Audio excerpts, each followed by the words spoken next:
This is Channel 9 Eyewitness News at 4. Coverage you can count on. So whether you eat cheese or whether you're lactose intolerant, you're about to help the government buy millions of it. Millions of dollars worth of cheese. A 1.3 billion pound cheese surplus. That's a lot of cheese. That's a lot of brand cheese. Has forced hundreds of dairy farmers across the country to shut down. Channel 9's Justin Gray joins us live from Washington, D.C. Justin, this move will allow the government to bail out dairy farmers who are still struggling.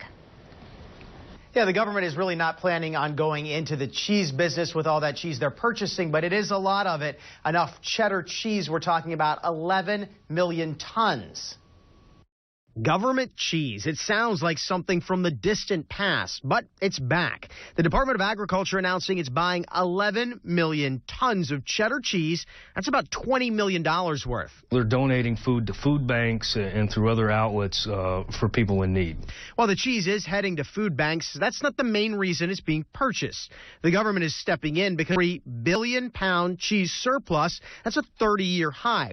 1,200 dairy farms closed just last year. Family farms, they're closing the farm, selling the cows, and they're out of business. But for you, the consumer, the dairy glut means better milk prices. And Bill Christian from Citizens Against Government Waste says the government stepping in and buying cheese will affect that. If the market were allowed to operate efficiently, those surpluses wouldn't exist.